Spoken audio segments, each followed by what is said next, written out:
Tráfico de pessoas. No segundo programa especial sobre o assunto, vamos contar a história dramática de quem acreditou em promessas de trabalho dentro e fora do país e acabou se tornando uma vítima da prostituição. Muita gente fala, eu fui, consegui, ganhei dinheiro, mas eu não fazia programa, fazia outras coisas. Homens, mulheres, menores de idade. Para os aliciadores não há obstáculos.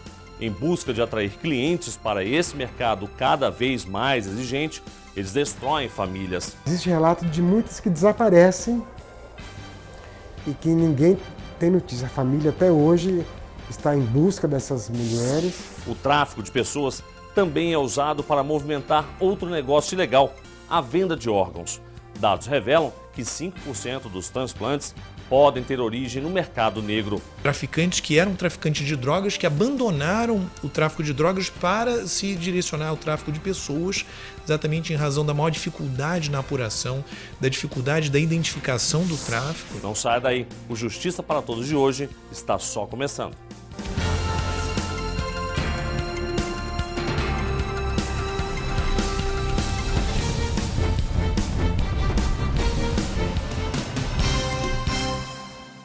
A gente começa com as ações que movimentaram a semana da Associação dos Juízes Federais do Brasil. Confira. A AJUF apoiou o Seminário Internacional de Combate à Corrupção que aconteceu na Câmara dos Deputados. Durante o evento foram debatidos o papel do Legislativo na fiscalização desse crime, a reforma política para o combate à corrupção e a responsabilidade dos órgãos de Estado, da imprensa e da sociedade civil para evitar o desvio de dinheiro. A AJUF e a Associação Nacional dos Delegados de Polícia Federal realizaram um seminário sobre o direito penal na União Europeia. O evento contou com a palestra de 2 professores da Universidade de Humboldt, na Alemanha. Uma das palestras teve como tema os atos terroristas, que apesar de não serem comuns no Brasil, exigem atenção.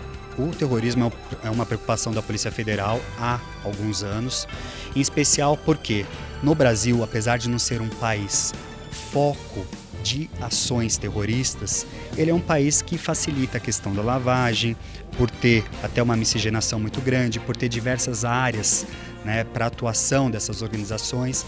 O seminário também abordou a influência do direito penal da União Europeia no Brasil. A proposta é justamente estreitar as relações, primeiro entre Brasil e Alemanha, porque são 2 professores alemães, e no que tange ao tema do seminário, que é o desenvolvimento do direito penal no âmbito da União Europeia, eu acho que serve sim de referência para o nosso Mercosul, a matéria que ainda é bastante incipiente, não é muito trabalhada, e no âmbito da União Europeia já está bastante evoluído, está em pleno desenvolvimento, mas servirá sim de paradigma, de referência para nós aqui do Mercosul, né? Tudo começa com o sonho de ter um bom emprego, conhecer novos lugares, culturas. É a chance que muitos esperam de vencer na vida. Mas esse sonho, na verdade, é um grande pesadelo e logo vira mais um número nas estatísticas de pessoas traficadas para servir à prostituição. Você vai ver agora depoimentos dramáticos de quem passou por isso e conseguiu escapar das mãos de quadrilhas especializadas nesse crime.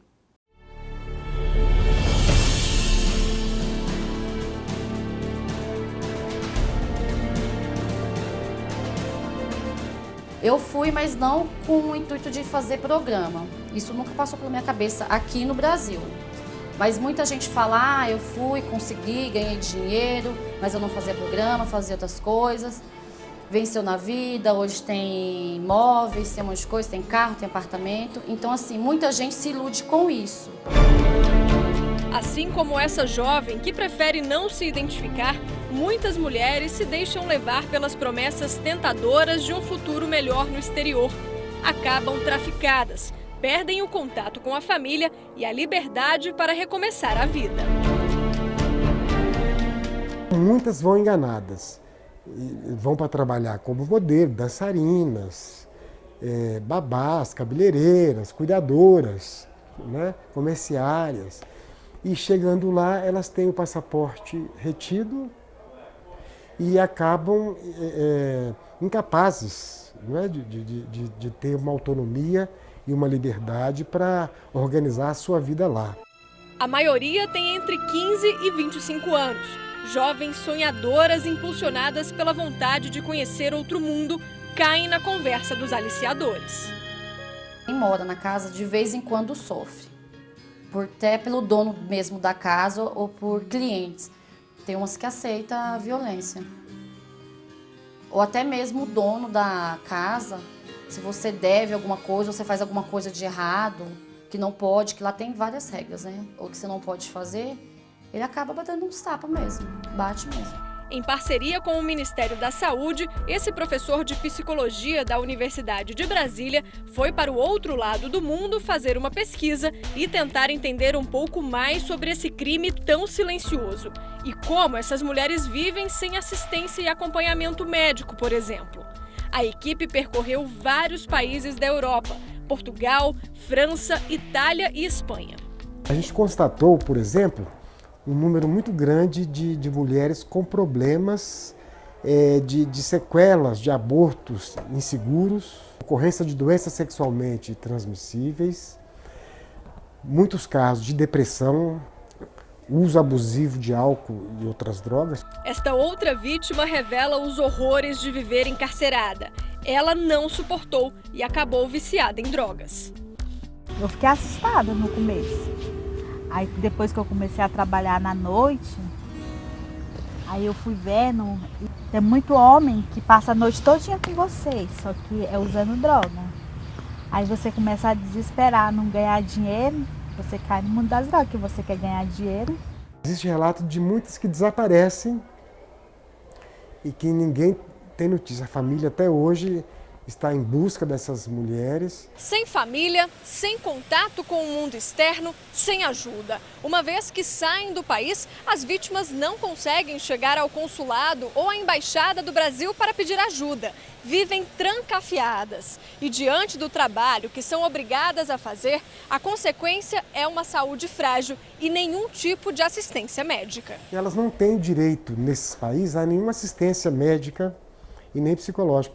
Então elas acabam entrando num tipo de tratamento informal. Quando o assunto é saúde, as redes de tráfico só se preocupam com uma questão: se as meninas contraem o vírus da AIDS.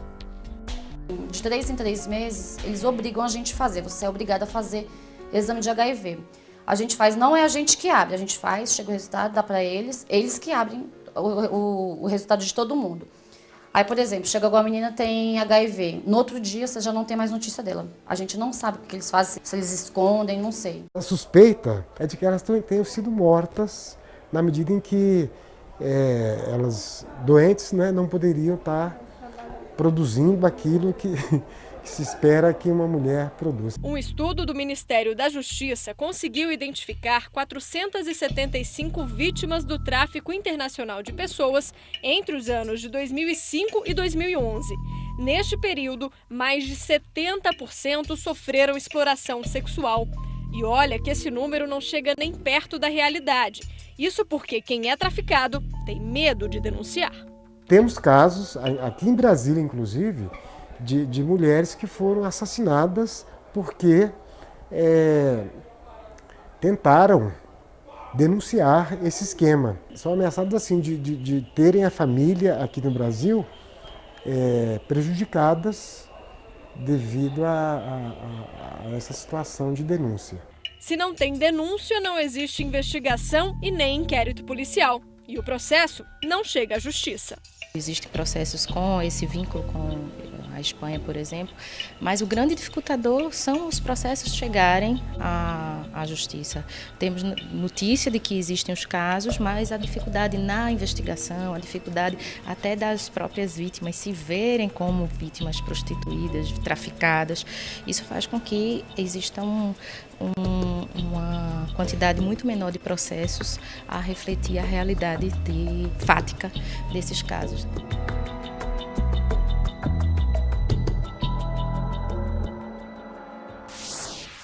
E veja a seguir campanhas de conscientização para alertar a sociedade sobre esse perigo que pode estar mais perto do que você imagina. Quem foi enganado e levado para fora do seu país ou da sua cidade é escravo.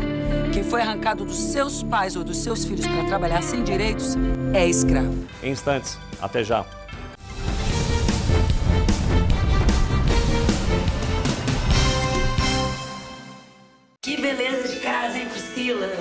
Regina, nós conseguimos. Mas você sabe o que tá faltando? Bem. Tá faltando isso aqui, ó. O cartão Minha Casa Melhor. Com esse cartão aqui, você pode comprar até R$5.000 de imóveis, eletrodomésticos. Depois você vai pagando um pouquinho cada mês. Se você também conquistou sua casa pelo Minha Casa Minha Vida do governo federal, liga pra esse número aqui, pede logo o seu cartão. Minha Casa Melhor. Mudança de casa, mudança de vida.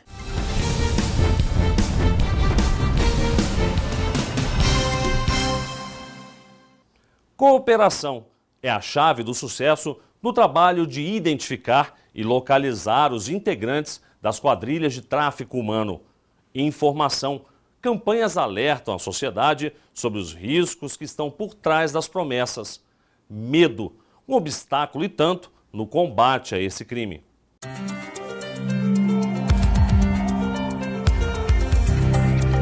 Para combater esse crime tão articulado, é preciso reunir forças. O Ministério da Justiça é o principal representante do governo quando o assunto é combater o tráfico de pessoas. Dialogamos com os 17 ministérios que implementam o 2º Plano Nacional de Enfrentamento ao Tráfico de Pessoas. Nós também estabelecemos a ponte de diálogo com estados e municípios na nossa rede de cooperação federativa. Nós estabelecemos as diretrizes, de como harmonizar a atuação e fortalecer as atuações do governo brasileiro como um todo para o enfrentamento ao tráfico de pessoas. Uma das dificuldades mostradas na reportagem anterior, a escassez das denúncias, é o principal desafio na hora de botar na ponta do lápis o número de vítimas e traçar o perfil dos criminosos. Sem dados concretos, é difícil saber como agir. Nós temos a política aí desde 2006 e só o ano passado nós conseguimos gerar o primeiro relatório de dados existentes sobre o tráfico de pessoas. Foi uma pesquisa muito vasta que mapeou as informações do sistema de justiça, do sistema de segurança, do sistema de saúde, da rede consular brasileira, mas os desafios da coleta de dados passam primeiro pela própria inadequação do tipo penal. Diante disso, os agentes públicos precisam estar capacitados e saber exatamente em que situação é possível enquadrar as denúncias como tráfico de pessoas. O conceito do tráfico de pessoas ele não é um conceito simples, porque ele envolve a combinação de 3 elementos. Um elemento que é esse processo de deslocamento, ou um processo migratório, em que a pessoa é retirada do seu local, combinado com um elemento que é o exercício de poder. Eu te ameaço, eu estou abusando da sua condição de vulnerabilidade, eu promovi um sequestro, enfim, uma ameaça permanente, que é o que hoje é a principal caracterização em torno das vítimas, combinado com o terceiro elemento, que é a exploração. Então, esse é o conceito do tráfico. Outro importante passo para tornar o crime cada vez mais conhecido pela sociedade são as campanhas de conscientização. O ano passado, o Brasil aderiu à campanha da ONU, lançando a versão brasileira, com um vídeo nomeando a embaixadora brasileira da campanha, que é a cantora Ivete Sangalo, estabelecendo as diretrizes sobre como se daria essa estratégia de comunicação. Há muito tempo que a escravidão foi abolida do Brasil. Mas será que o tempo da escravidão acabou mesmo? Quem foi enganado e levado para fora do seu país ou da sua cidade é escravo.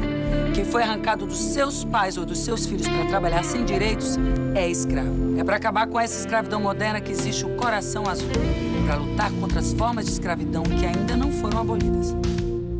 A equação do problema pressupõe uma participação da sociedade. Que a sociedade denuncie, que a sociedade não haja de maneira preconceituosa com as vítimas, que a sociedade se conscientize sobre o crime, que muitas vezes esses crimes poderiam ser prevenidos pela denúncia de casos que já aconteceram e de quadrilhas, assim como pela informação. A campanha do Coração Azul já foi lançada em mais de 10 países. No Brasil, o Escritório das Nações Unidas sobre Drogas e Crime é o guardião da Convenção de Palermo, que tem protocolo específico para combater o tráfico de pessoas. A campanha ela utiliza esse símbolo do Coração Azul, que em primeiro lugar é a cor das Nações Unidas, que representa justamente o comprometimento da organização no enfrentamento dessa questão. Ela também significa a frieza daquelas pessoas que traficam outras pessoas, numa grave violação aos direitos humanos. E, por fim, ela também representa a tristeza das vítimas que são traficadas. Nascimento acredita que, em um futuro bem próximo, a sociedade vai ter mais conhecimento sobre o tráfico de pessoas e o medo de denunciar pode ficar no passado. Eu sempre faço a comparação com a questão da violência contra a mulher, né? Há 30 anos atrás era pouco visível, havia pouca política pública e pouca mobilização da sociedade para a violência contra a mulher, e hoje, apesar de ainda ser um problema muito grande, as pessoas já estão acostumadas e as pessoas já veem isso como uma questão importante, há toda uma mobilização. Com o tráfico ocorre mais ou menos a mesma coisa. Um grande passo para tornar o tráfico de pessoas mais visível vai ser dado esse ano. Um dia especial e único dedicado ao combate dessa crueldade praticada contra seres humanos. Esse é o primeiro ano que a ONU vai criar o Dia Mundial de Enfrentamento ao Tráfico de Pessoas, que é o 30 de julho. Então a nossa rede de núcleos e postos, os núcleos estaduais, os postos avançados, vão, em conjunto com o Ministério da Justiça, promover uma Semana Nacional de mobilização para o tema, para chamar a atenção da sociedade.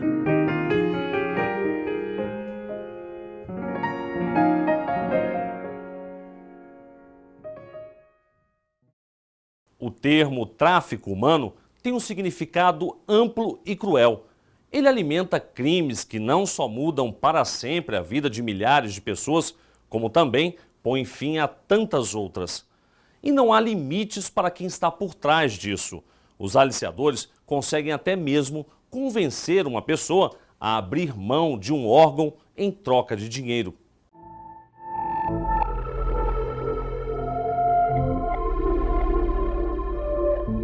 Além da exploração sexual e do trabalho escravo, o tráfico de pessoas já encontrou outras vertentes para abusar das vítimas. Vender órgãos é uma delas. Dados da Organização Mundial de Saúde revelam que a cada ano no mundo são realizados mais de 90 mil transplantes de fígado, rim e coração. Só que 5% desses órgãos transplantados vêm do mercado negro, movimentam um valor que pode ultrapassar a casa de US$1 bilhão. Um dos casos que ganhou destaque até na mídia internacional foi de uma quadrilha acusada de aliciar pessoas no Recife para vender os rins na África do Sul. O esquema foi descoberto pela Polícia Federal em 2003, na chamada Operação Bisturi. Na época, 12 pessoas foram presas e condenadas no Brasil como aliciadoras. Mas o tempo que passaram atrás das grades não chega nem perto ao mal que causaram as vítimas. Atualmente, todos os envolvidos já estão em liberdade.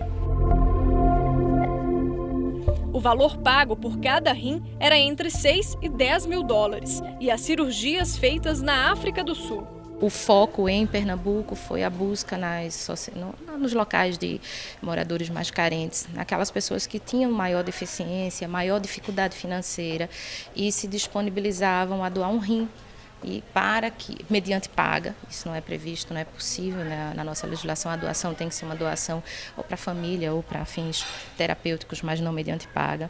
E esse rim era levado, se traziam essas pessoas da África do Sul para que aqui elas pudessem ser transplantadas. Então. Essa juíza pernambucana acompanhou o caso de perto e conta que a situação das vítimas que receberam o dinheiro não mudou. As pessoas traficadas, digamos assim, de não ter a dimensão da compreensão do que aquilo representava em suas vidas. Vários tiveram problemas de saúde posteriormente a isso. O dinheiro que recebiam para isso aparentava ser um dinheiro que solucionaria os seus problemas e não foram. Muitos ficou constatado no processo que a maioria deles, quando recebia o dinheiro, logo um tempo depois estava na mesma situação deficitária em que antes se encontravam. Outro desafio para quem combate esse crime é a internet. Ultrapassa qualquer fronteira e dificulta o trabalho dos investigadores. Nesse site de compra e venda, por exemplo, um bebê foi anunciado por R$1.000. Nessa rede social, crianças são oferecidas para adoção e doação. A tecnologia é um dos temas em pauta na CPI do tráfico de pessoas. Você muitas vezes ter uma rede que se utiliza disso, a identificação é vista, a polícia consegue investigar e muitas vezes o Google, muitas vezes esses provedores não conseguem abrir sob o pretexto que estaria. Mas quando houver a materialidade, os indícios, a robustez, como se diz, jurídica, nós não podemos admitir que essa prática criminosa ela possa ter proteção, inclusive, da legislação do Estado, não é? Quando o que está em jogo é a vida humana, que é o bem jurídico supostamente mais importante. A falta de instrumentos, até materiais e tecnológicos que o poder público, né, não tem em relação a esse tipo de investigação. Então, de fato, é também algo que decorre da mudança até da sociedade com os avanços tecnológicos, mas que tem servido para fins, como a gente está vendo, não tão nobres, né, e, portanto, exatamente para o tráfico, né. O Conselho Nacional de Justiça também trabalha no enfrentamento a esse crime. Em junho, acontece a 3ª edição do Simpósio Internacional para conscientizar agentes públicos e autoridades sobre o tráfico. É preciso que o Brasil também se coloque na vanguarda, né, em sintonia com outros países em relação ao tratamento legislativo sobre esse tema. O conselheiro conta que o tráfico de pessoas está se popularizando cada vez mais no mundo do crime. O dinheiro rápido é o maior atrativo. Traficantes que eram traficantes de drogas, que abandonaram o tráfico de drogas para se direcionar ao tráfico de pessoas, exatamente em razão da maior dificuldade na apuração, da dificuldade da identificação do tráfico, né, de que estaria realmente numa situação de tráfico, além, obviamente, da dificuldade na investigação e no processo e julgamento desses casos. Se você viveu ou conhece alguém que esteja passando por situação parecida no Brasil ou do outro lado do mundo, denuncie. É possível ajudar as vítimas do tráfico. Além do Disque 100 da Secretaria de Direitos Humanos, pode denunciar a Polícia Federal, Ministério Público, Defensoria Pública ou pelo Disque 180, disponível também na Espanha, Itália e Portugal. No primeiro semestre de 2013, a Central de Atendimento à Mulher recebeu mais de 260 denúncias. Os resultados dessas comunicações foram 2 grandes operações da Polícia Federal que resultaram na prisão de aliciadores e traficantes.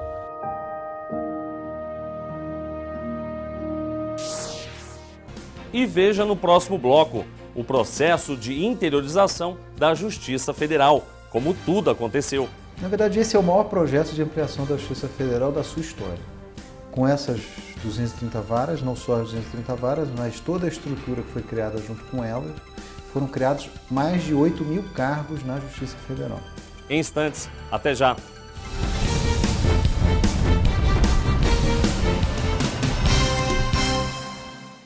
Que beleza de casa, hein, Priscila? É, Regina, nós conseguimos. Mas você sabe o que tá faltando? Bem. Tá faltando isso aqui, ó.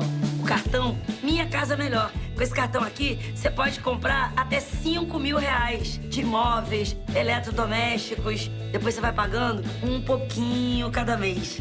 Se você também conquistou a sua casa pelo Minha Casa Minha Vida do governo federal, liga pra esse número aqui, pede logo o seu cartão.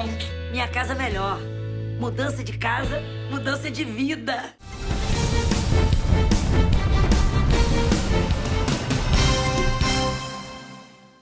A justiça ao alcance do cidadão é o que todo mundo espera, não é mesmo? Mas para que isso aconteça, um intenso trabalho é feito nos bastidores para garantir uma divisão de varas que atenda às necessidades de cada região. E veja como a JUF participa intensamente desse processo.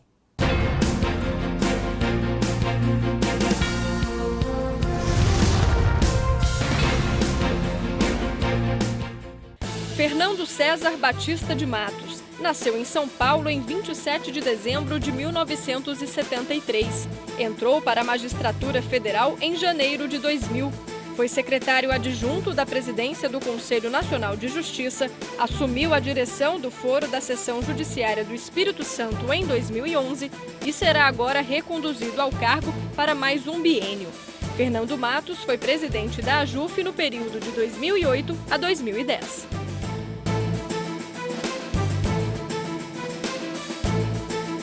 Esse é o maior projeto de ampliação da Justiça Federal da sua história.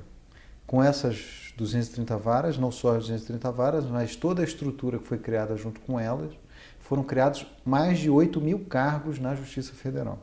E começou-se a criar uma pressão nos estados para que esse projeto fosse aprovado. Para quê? Para permitir a interiorização da Justiça Federal. Não é? Mas se queria um discurso a mais para esse projeto. E nós tínhamos os juizados especiais federais, que foram criados em 2001, sem estrutura. E principalmente as turmas recursais que julgam os recursos desses juizados. Não é? Então, o governo sinalizava muito claramente que seria importante que houvesse um reforço no discurso desse projeto. E foi possível a aprovação desse projeto.